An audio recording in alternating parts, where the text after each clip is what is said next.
Hello students, I am Anurag Kumar Dubey, your chemistry teacher. In previous lecture, we have discussed about crystal defect like stoichiometric defect. We have also discussed stoichiometric defect, okay, like Schottky defect as well as Frankel defect. So today your next topic is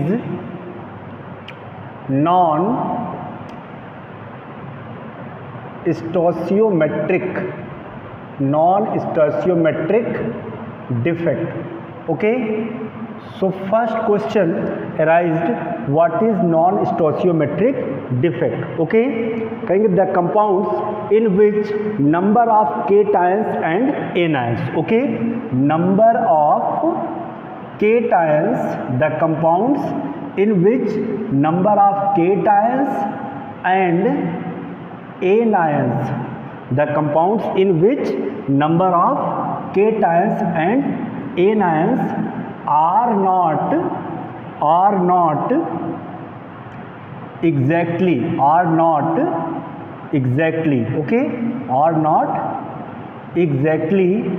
in the ratio. Okay, the compounds in which number of cations are, you can say, positive ions and anions means negative ions are not exactly in the ratio. But in stoichiometric defect, cations and anions are exist in equal ratio, but in the case of non-stoichiometric defect, cations, number of cations and anions are not equally present या are not exactly in the ratio, exactly ratio में नहीं होता है. ठीक है, but do not disturb stoichiometry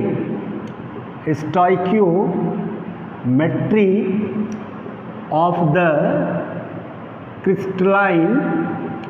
crystalline solid. Okay, लेकिन जो crystalline solid होती है उसका स्टोइकियोमेट्री कभी डिस्टर्ब नहीं होता है. कहने का मतलब क्या है कि वह इलेक्ट्रिकली न्यूट्रल होता है, वो कैसे भी रहेगा, लेकिन जो हमारा पूरा क्रिस्टल होगा उसकी स्टोइकियोमेट्री जो होगी वह डिस्टर्ब नहीं होगी. ठीक है, लेकिन उसमें नंबर ऑफ केटायंस और एनायंस जो होंगे वो सिमिलर नहीं होंगे. क्लियर? तो ये था आपका नॉन स्टोइकियोमेट्रिक डिफेक्ट. जो आपका नॉन स्टोइकियोमेट्रिक डिफेक्ट है, it is divided into two type. First, metal excess defect और सेकेंड मेटल डेफिशिएंसी डिफेक्ट होता है. Okay, it means non stoichiometric divided into two types, metal excess defect and metal deficiency defect. Okay, metal excess defect caused by two ways. How many ways? Two ways. Okay, first, due to anionic vacancies. Okay, due to anionic vacancies, and second, due to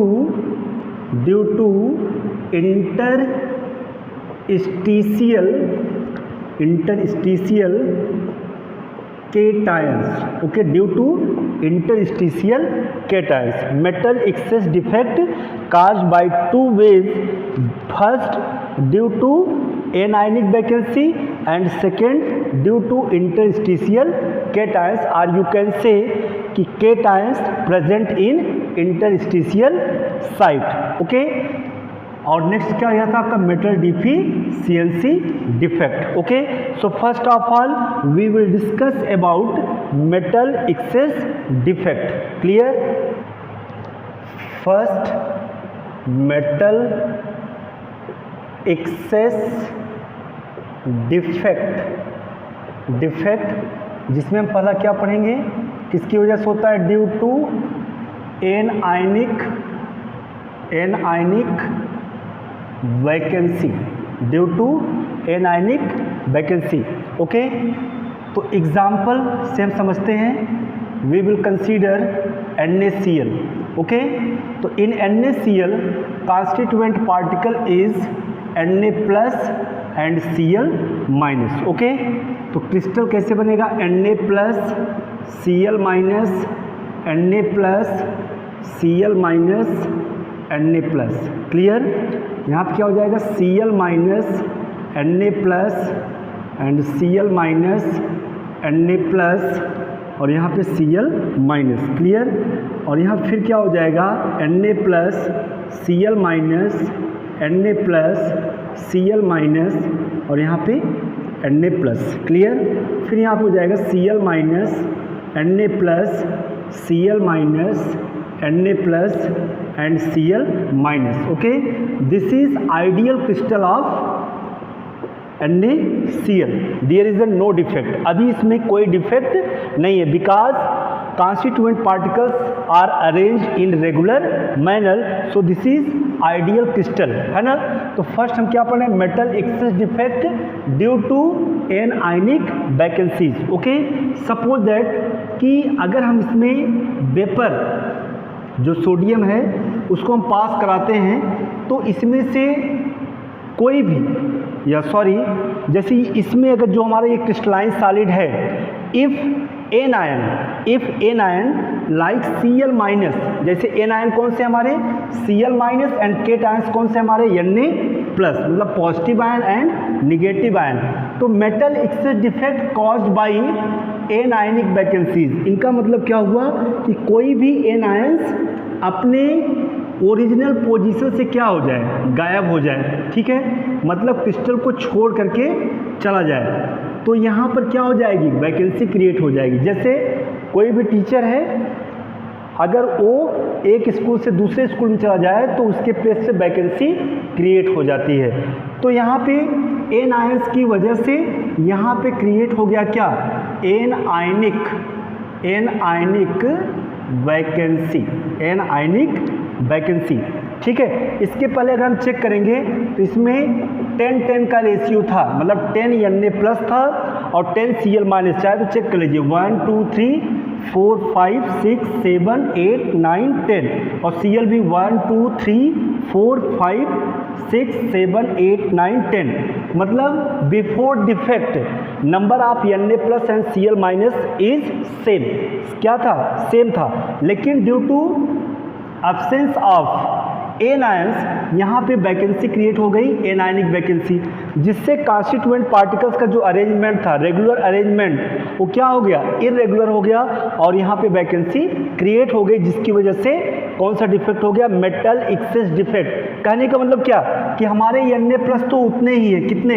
10, लेकिन एक Cl निकल गया, तो ratio कितने का हो गया? 10:9 का। ओके, 10:9 का मतलब वो कैसा हो गया? नॉन स्टाइकियोमेट्रिक हो गया। लेकिन मैंने बताया था, but do not disturb their stoichiometry.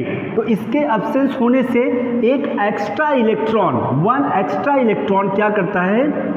उस पोजीशन को ऑक्यूपाई कर लेता है, मतलब एनायनिक वैकेंसी को ऑक्यूपाई कर लेता है, जिससे कि क्रिस्टल की जो इलेक्ट्रिकल न्यूट्रलिटी है वो मेंटेन है, मतलब number of positive and negative ions जो हैं, जो चार्जेस हैं उसके, वो सेम रहें, और हमारा जो क्रिस्टल है वह इलेक्ट्रिकली क्या हो? न्यूट्रल हो।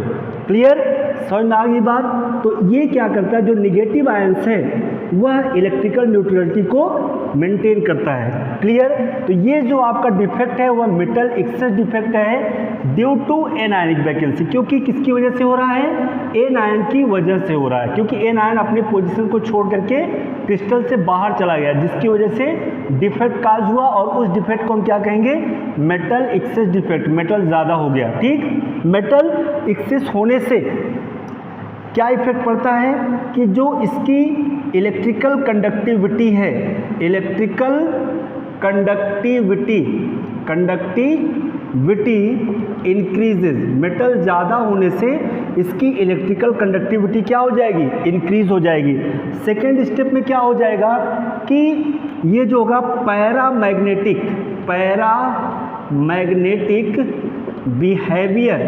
बिहेवियर शो करेगा। पैरामैग्नेटिक मतलब it shows paramagnetic behaviour due to presence of electron, क्योंकि हमको पता है कि जहाँ पे इलेक्ट्रॉन रहेगा वो क्या होगा, पैरामैग्नेटिक बिहेवियर का होगा। तो due to presence of electron it shows paramagnetic behaviour, ठीक है। और हमको पता है कि ये जो एनायनिक वैकेंसीज है वो ट्रैप किया जाता है किसके द्वारा, इलेक्ट्रॉन के द्वारा, ठीक है। तो हम लिखेंगे क्या कि anionic vacancy ionic vacancy trapped by electrons are referred to as F centre. ये पॉइंट बहुत इंपॉर्टेंट है, इसको नोट कर लीजिएगा इस पॉइंट को, इससे क्वेश्चन ये बहुत बार आता है, इंपॉर्टेंट है, नोट करके इस बात को लिखिएगा कि इन मेटल एक्सेस डिफेक्ट जो हमारा एनायनिक वैकेंसी है, anionic vacancy trapped by electron are referred to as F centre, ठीक है, एफ सेंटर। और इसी को हम क्या बोलते हैं, एफ सेंटर बोलते हैं, ठीक है, एफ सेंटर बोलते हैं, जिसकी वजह से क्रिस्टल को कलर मिलता है, ठीक है। हमको पता है ना कि NaCl क्रिस्टल है हमारा, ये NaCl क्रिस्टल है। और मान लीजिए कि बिफोर डिफेक्ट के पहले जो NaCl होता है खाने वाला नमक, जो कैसा होता है हमारा, वाइट कलर का होता है ना। But due to F centre, जब यहाँ से Cl माइनस गायब हो गया और उसके प्लेस पे इलेक्ट्रॉन आ गया, जिसको हम क्या बोलते हैं, एफ सेंटर बोलते हैं। और इसकी वजह से हमारा जो NaCl है इसका जो कलर है वह येलो हो जाता है। कैसा हो जाता है, येलो हो जाता है। इस बात को याद रखिए, दिस इज इम्पॉर्टेंट। NaCl जो होता है वो उसका कलर कैसा होता है, येलो हो जाता है ड्यू टू एफ सेंटर। अगर मान लीजिए हम LiCl का क्रिस्टल लेते, LiCl मतलब Na के प्लेस पे क्या हो जाता है, Li प्लस, और Cl माइनस के प्लेस पे Cl माइनस, तब एफ सेंटर की वजह से उसका जो कलर है वो पिंक हो जाता। ये भी याद रखिएगा, कैसा हो जाता, पिंक हो जाता। और अगर मान लीजिए कि हम KCl का क्रिस्टल लेते, मतलब Na के प्लेस पे क्या होता है, K प्लस, और Cl माइनस के प्लेस पे Cl माइनस, तो इसका जो कलर है वह वायलेट हो जाता। कैसा हो जाता, वायलेट हो जाता, ठीक है। तो ये पॉइंट्स बहुत ही इंपॉर्टेंट हैं कि इलेक्ट्रिकल कंडक्टिविटी इंक्रीज होगी ड्यू टू एक्सेस मेटल, और ये पैरामैग्नेटिक बिहेवियर का होगा due to presence of electron. और जो वैकेंसी क्रिएट होगी due to absence of Cl minus, वो ट्रैप की जाएगी किसकी वजह से, बाई इलेक्ट्रॉन को, जिसको हम क्या बोलते हैं, are refer to as F centre, जो हमारे सॉलिड को या जो क्रिस्टल को कलर देता है, ठीक है। अगर NaCl है तो एफ सेंटर की वजह से येलो होगा, LiCl का क्रिस्टल होगा तो पिंक होगा एफ सेंटर की वजह से, और अगर KCl का क्रिस्टल होगा तो एफ सेंटर की वजह से वो वायलेट होगा, ओके। एक इंपॉर्टेंट पॉइंट्स और है कि अगर यहाँ से इस क्रिस्टल की या इस डिफेक्ट में डेंसिटी पर क्या इफेक्ट पड़ेगा। हमको पता है कि Cl माइनस यहाँ से क्या हो रहा है, अपने पोजीशन से गायब हो रहा है, जिसकी वजह से इसका मास डिक्रीज करेगा। अगर मास डिक्रीज कर रहा है तो इसका मतलब क्या होगा कि डेंसिटी जो होगी, डेंसिटी डिक्रीज करेगी, डेंसिटी क्या होगा, डिक्रीज करेगा, मतलब डेंसिटी डिक्रीजेस। क्लियर। ये हमारा है मेटल एक्सेस डिफेक्ट पहला, due to anionic vacancy, okay. अब हम सेकेंड पढ़ेंगे, metal excess defect due to cations present in interstitial site. समझ में आ गया, ठीक है। Second, metal excess defect B है due to cations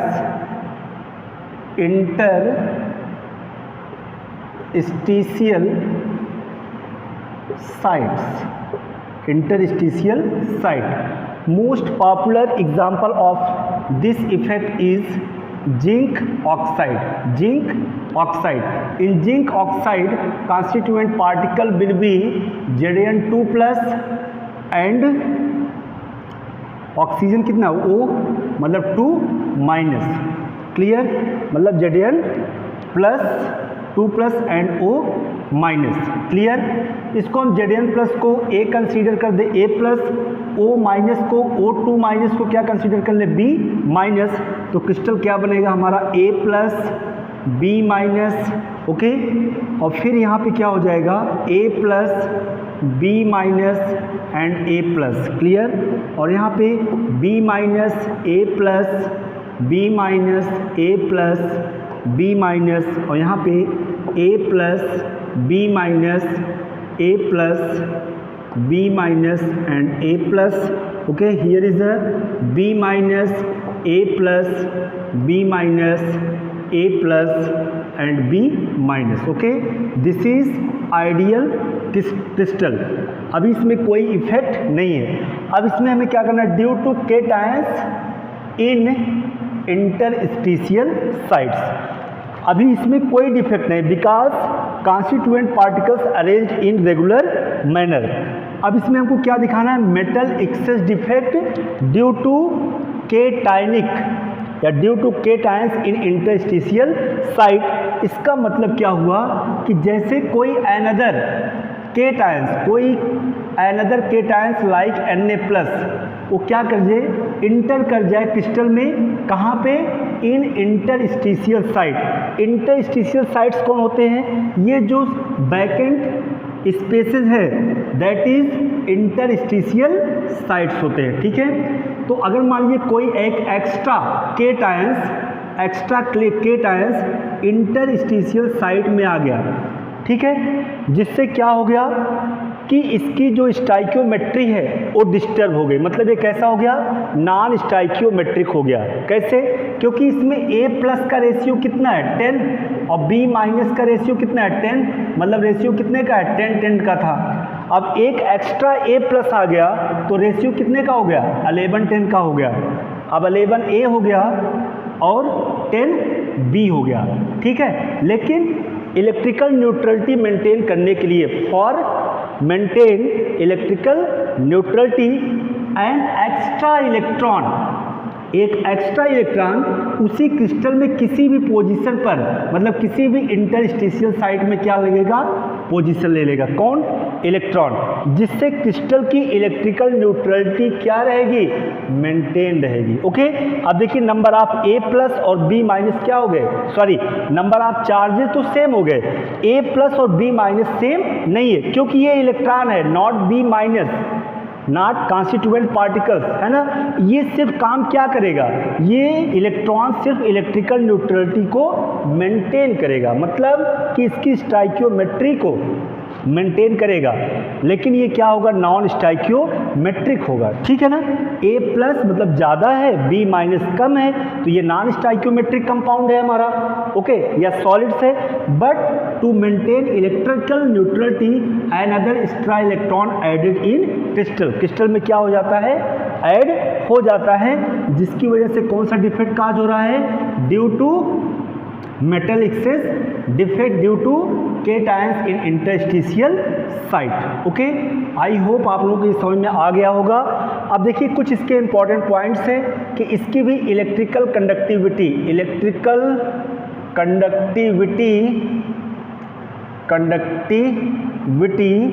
increases. Okay, increase करेगी, इलेक्ट्रिकल कंडक्टिविटी क्या होगी, इंक्रीज करेगी। ओके, समझ में आया। और जो इसकी जो डेंसिटी है, अब देखिए इसमें से तो कोई एटम, मतलब कोई भी आयंस बाहर नहीं गया, बल्कि एक्स्ट्रा आयंस अंदर आए हैं A+, तो इसकी जो डेंसिटी होगी, डेंसिटी पर क्या इफेक्ट पड़ेगा, डेंसिटी इंक्रीजेस, डेंसिटी इसकी इंक्रीज करेगी। ओके, और इस क्रिस्टल को कलर भी मिलेगा, कलर्ड हो जाएगा, ये क्या हो जाएगा, कलर्ड, ड्यू टू किसकी वजह से, ड्यू टू फ्री इलेक्ट्रॉन। देखिए यहाँ पे क्या है, फ्री इलेक्ट्रॉन है, जिसकी वजह से इस क्रिस्टल को क्या मिलेगा, कलर मिलेगा। ठीक है, और क्या होता है, ये जो इफेक्ट है, इस इफेक्ट में ये जो हमारा क्रिस्टल है, ठीक है, ये किसकी तरह एक्ट करता है, this is act as a semiconductor, okay, ये सेमी कंडक्टर की तरह ये एक्ट करता है। क्लियर? आई होप आपको ये डिफेक्ट समझ में आ गया होगा। ठीक है, नेक्स्ट है metal deficiency defect. Okay, metal deficiency defect को कौन शो करता है? इसके लिए एक पॉपुलर एग्जांपल लेते हैं हम, ऐसे केटायंस लेते हैं जो वेरिएबल वैलेंसी को शो करते हैं। ठीक है, we know very well Fe shows +3 and +2, है ना, +3 एंड +2 वैलेंसीज को क्या करता है, ये शो करता है। मतलब Fe exist in ferrous ion as well as ferric ion, मतलब ये ऐसा आयंस होना चाहिए जो वेरिएबल वैलेंसी को शो करे। क्या करे? वेरिएबल वैलेंसी को शो करे। तो इसके लिए जो पॉपुलर एग्जांपल हम लेते हैं that is FeO, ferrous oxide. Okay, अब अगर इसका हम क्रिस्टल बनाएं FeO का, ठीक है, FeO का क्रिस्टल अगर हम बनाएं तो कैसे बनाएंगे कि ये जो Fe, ये क्या है 2+, फिर ऑक्सीजन पे चार्ज कितना है 2-, फिर Fe 2+, और फिर ऑक्सीजन पे चार्ज कितना हो जाएगा 2-, ठीक, ऐसे, और फिर यहाँ पे ऑक्सीजन मतलब 2-, Fe 2+, फिर यहाँ पे ऑक्सीजन 2-, फिर Fe 2+, फिर यहाँ पे हो जाएगा Fe 2+, oxygen 2-, Fe 2+ and oxygen 2-, ठीक, ये हमारा पूरा क्रिस्टल बन के तैयार हो गया। ओके, ये हमारा क्रिस्टल बन करके तैयार हो गया। ठीक, किसका? फेरस ऑक्साइड का। लेकिन अगर हम इसके डिफेक्ट की बात करें कि इसमें कैसे हम दिखाएंगे मेटल डिफिशियंसी डिफेक्ट। ओके, तो मेटल डिफिशियंसी डिफेक्ट में क्या हो जाए कि इसमें जो Fe है, अगर हम इसमें से मान लीजिए सपोज दैट 3 Fe को गायब कर दें, 3 Fe को क्या करें, गायब कर दें, एक इसको गायब कर दिए, ठीक, एक इसको गायब कर दिए और एक इसको गायब कर दिए, 3 Fe को हमने गायब कर दिया, ठीक। लेकिन हमको पता है कि इलेक्ट्रिकल न्यूट्रलिटी क्या रहती है, मेंटेन रहती है। तो हमको पता है कि एज अ नाम ही सजेस्ट कर रहा है कि मेटल हमारा कम हो जाएगा, मेटल हमारा कम हो जाएगा। इसके पहले देखिए कितना Fe था, Fe और ऑक्सीजन मतलब +2, Fe और ऑक्सीजन कितना Fe था 1, 2, और यहाँ पे 2 Fe, एक Fe यहाँ था, एक यहाँ, तो 1, 2, 3, 4, 5, 6, मतलब Fe कितना था 6 और ऑक्सीजन 1, 2, 3, 4, 5, 6, ऑक्सीजन मतलब रेशियो कितने का था 6:6 का, तब वो हमारा क्या था आइडियल क्रिस्टल था। क्लियर? लेकिन अब हमने क्या किया, यहाँ से 3 Fe को गायब कर दिया, लेकिन हमको क्या करना है कि इसकी इलेक्ट्रिकल न्यूट्रलिटी को मेंटेन करना है। तो हम क्या करते हैं, क्योंकि Fe जो होता है वेरिएबल वैलेंसी को रिप्रेजेंट करता है, इसलिए क्योंकि 3 Fe जाने से 3 Fe प्लस जाने मतलब कितना प्लस चला गया, 3 2 जा 6 प्लस, मतलब एक Fe 2+ चार्ज को शो करता है, तो हमने 3 Fe को निकाल दिया तो कितना चला गया प्लस चार्ज 6। तो हम कितना Fe+3 मतलब Fe3+ कितना इसमें ऐड कर दें कि इसकी इलेक्ट्रिकल न्यूट्रलिटी मेंटेन हो जाए। अगर हम यहाँ पे कर दें Fe3+ और यहाँ पे कर दें Fe3+, क्लियर? तो हम देखेंगे क्या कि नॉन मेटल ज़्यादा हो गए अब और मेटल कम हो गए। अब मेटल कितना हो गया, Fe 1 2 3 4 5, अब देखिए Fe कितना हो गया 5 और ऑक्सीजन तो उतने ही है, मतलब देखिए अब रेशियो कितने का हो गया, मेटल हमारे 5 हो गए और ऑक्सीजन हमारा 6 हो गया, मतलब मेटल की क्या हो गई डिफिशियंसी। बट अब इसकी इलेक्ट्रिकल न्यूट्रलिटी क्या है, मेंटेन है। क्यों? क्योंकि एक ऑक्सीजन पे -2 चार्ज है, तो there is a 4 oxygen 1 2 3 4 5 6 sorry 6 oxygen, तो यहाँ पे हो जाएगा इंटू 6, मतलब कितना हो गया -12। क्लियर? लेकिन देखिए Fe पे कितना है, Fe प्लस 2 कितने हैं 1 और यहाँ पे 2 3 है ना। 3 जो Fe हैं उसके ऊपर प्लस 2 चार्ज है, ठीक, और 2 ऐसे हैं जिस पर प्लस 3 चार्ज है, तो कितना हो जाएगा 2 3 जा 6, 2 3 जा 6 मतलब 6 6 कितना हो गया 12 प्लस 12 आ गया, मतलब 12 माइनस और 12 प्लस, मतलब इलेक्ट्रिकल न्यूट्रलिटी पर कोई इफेक्ट नहीं है। बट इसमें अब मेटल जो हो गए वो 5 हो गए और नॉन मेटल मतलब हमारा जो ऑक्सीजन हो गया वो 6 हो गया, मतलब इसकी स्टाइकियोमेट्री डिस्टर्ब हो गई, मतलब कितने का हो गया 5:6 का हो गया, बट इसकी इलेक्ट्रिकल न्यूट्रलिटी क्या है मेंटेन है। ओके, तो ये जो आपका डिफेक्ट है that is metal deficiency defect. Okay, एक क्वेश्चन आता है कभी कभी, एक क्वेश्चन कैसे पूछता है, जैसे दे देगा Fe 0.96 ऑक्सीजन, ओके, ये कंपाउंड दे दिया, या दे दिया Fe 0.93 ऑक्सीजन, पूछेगा इसमें कौन सा डिफेक्ट है, ठीक। तो भाई Fe तो कितना है 0.96 है और ऑक्सीजन क्या है अकेले है, तो इसका तो टोटल कितने का हो गया 1 का 1 मतलब ये 100% है और Ab क्या है 100% है ना, लेकिन Fe कितना है 0.96 है, ये 0.93 है, इसका मतलब मेटल क्या है डेफिशिएंट है और नॉन मेटल ज़्यादा है, तो आप कहेंगे कि इसमें मेटल डेफिशिएंसी डिफेक्ट है, मेटल डेफिशिएंसी डिफेक्ट है, दोनों में क्या है मेटल डेफिशिएंसी डिफेक्ट है ना। लेकिन मान लीजिए कि आपसे कह दिया कि इसमें नंबर ऑफ आयंस बताइए कितने इसमें, क्योंकि आप देख रहे हैं ना कि FeO में, और ये भी क्या है FeO, बट Fe कितना है 0.96 है, ऑक्सीजन कितना है 100% है।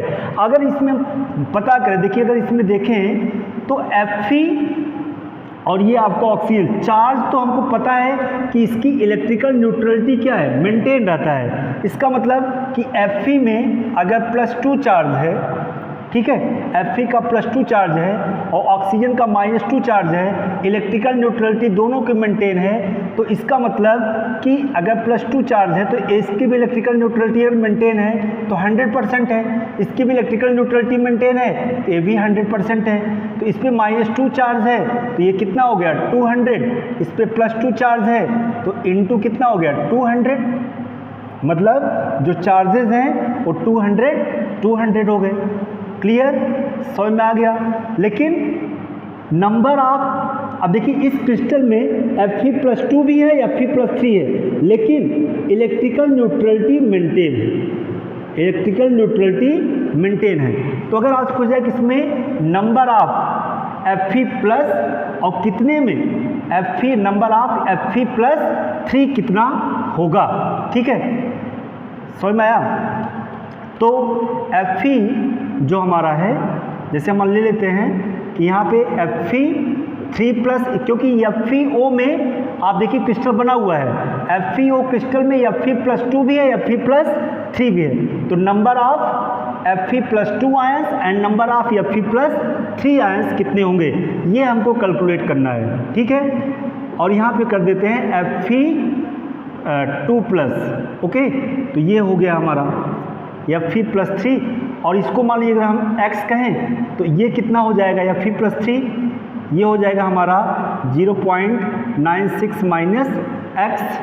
क्लियर, इस पे चार्जेस कितने हैं +3 हैं, +3 है तो 3 इंटू कितना हो जाएगा 0.96 माइनस x, और x कितना है यहाँ पे 2+, तो यहाँ पे हो जाएगा 2x, और क्योंकि चार्जेस कितना है 200 तो 2x, Fe कितना है हमारा 2x है, 2x इक्वल टू कितना हो गया 200 के।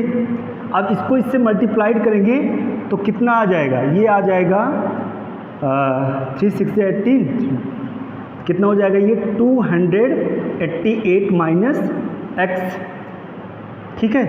और यहाँ पे कितना हो जाएगा, यहाँ पे हो गया 2x तो कितना हो गया 200, तो यहाँ पे x, यहाँ पे x, तो x कितना हो गया यहाँ पे एक्स इसको इधर लाएं तो माइनस एक्स इक्वल टू कितना हो जाएगा 200 माइनस 288, मतलब बचा कितना माइनस 88, मतलब कि minus X equal to minus 88, तो एक्स इक्वल टू क्या हो जाएगा 88, ठीक है 88, ठीक है। या आ सकता है 0.88, है ना। मतलब जो एफ ये जितना आया है आपका 0.96 में, तो 0.88 या कर सकते हैं। अगर 88 कंसीडर करें तो ये x जो है हमारा वह 88 का है, और तो 96 था तो Fe+3 कितना बचा हमारा, ये 8 बचा। मतलब रेशियो कितने का हो गया 8/88, मतलब कितने का हो गया 1/11 का, ठीक। मतलब कि ये 1 रेशियो कितने का हो गया 11 का हो गया, ठीक है।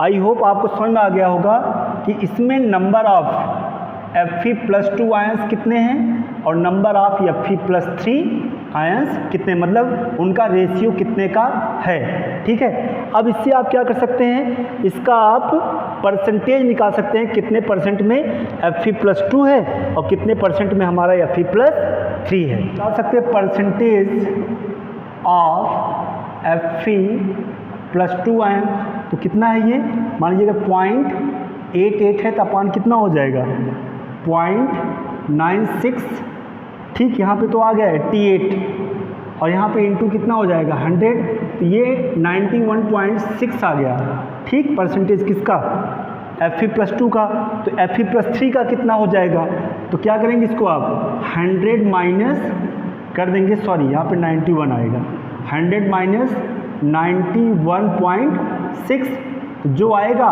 वो परसेंटेज किसका हो जाएगा Fe+3 का। तो ऐसे क्वेश्चंस जो हैं आपसे पूछे जाते हैं इसमें मेटल डिफिशियंसी डिफेक्ट में, जो बहुत ही इम्पॉर्टेंट होते हैं, ठीक है।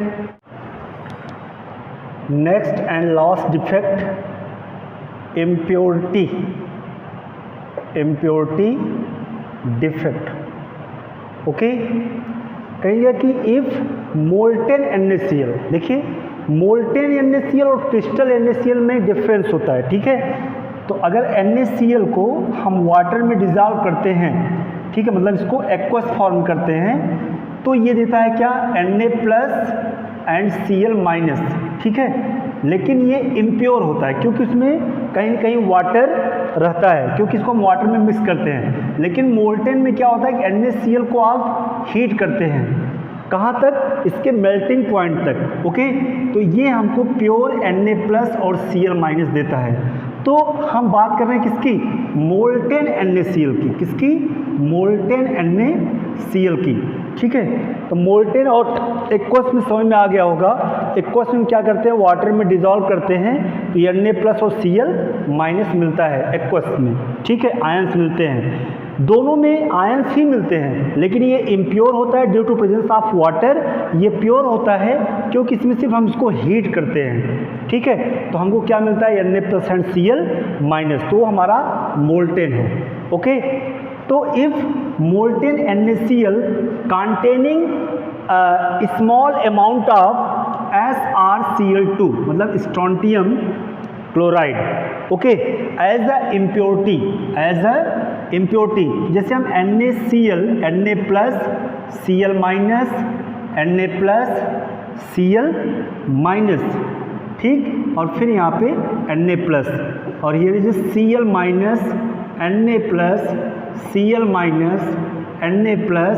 Cl-, और यहाँ पे Na+, Cl- और Na+, Cl-, Na+, और यहाँ क्या हो जाएगा Cl-, Na+, Cl-, Na+, Cl-, okay. This is ideal crystal of molten NaCl, okay. ये हमारा NaCl का आइडियल क्रिस्टल है। और मैंने क्या कहा कि इफ़ NaCl या if crystal of NaCl contain a small amount of SrCl2 crystallized it, जो कि इसमें क्या है, क्रिस्टलाइज हैं, ठीक है। Some of the sides of Na+, some sides मतलब जहाँ पे Na+ है वो किसकी साइड है, सोडियम की, और जहाँ पे Cl- है वो किसकी साइड है, Cl- की, ओके। तो some side of Na+ occupied by Sr। अब देखिए स्ट्रोंटियम पर चार्ज कौन सा आता है, Sr पे 2+, और Cl क्योंकि 2 हैं तो यहाँ पे क्या हो जाएगा 2Cl-, तो 2 1 जा 2 और 2+। तो और Na की अगर बात करें हम तो Na पे तो एक ही चार्ज होता है +1 का चार्ज, और Sr पे +2 का चार्ज होता है ना। मतलब एक Sr जो होता है 2 Na के बराबर होता है कि नहीं, क्योंकि हमको पता है सोडियम का एटॉमिक नंबर 11, इलेक्ट्रॉनिक कॉन्फ़िगरेशन 2 8 1, तो एक ही इलेक्ट्रॉन लूज करेगा, एक ही प्लस आएगा, लेकिन Sr 2 इलेक्ट्रॉन को लूज करेगा, 2 प्लस आएगा, ठीक है। मतलब 2 Na को एक Sr क्या कर सकता है, बैलेंस कर सकता है, ओके। तो ये तो अभी आइडियल क्रिस्टल है NaCl का। अगर मान लीजिए कि इसमें से जो Sr है, ठीक है, ये क्या करे, Na+ साइड को ऑक्यूपाई कर ले, मतलब रिप्लेस कर दे, किसको, Na+ को। तो यहाँ पे आ गया Sr 2+, लेकिन देखिए क्या चार्ज इक्वल है, क्योंकि charge number of negative positive equal नहीं है, क्योंकि सब पे तो +1 -1 +1 -1, लेकिन Sr पे कितना है, +2 है।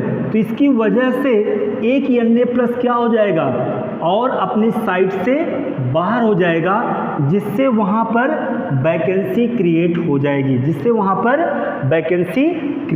जाएगी। कौन सी वैकेंसी, केटायनिक वैकेंसी, ठीक है, केटायनिक वैकेंसी। और जब वैकेंसी क्रिएट हो गई, Na+ अपने पोजीशन से चला गया, तो क्या अब जो कॉन्स्टिट्यूएंट पार्टिकल्स हैं NaCl के, उनके अरेंजमेंट में रेगुलरिटी रह गई, नहीं, अब वो इरेगुलरिटी आ गई due to presence of Sr+2 and due to also presence of cationic vacancy. तो some side of Na+ occupied by Sr+2, clear.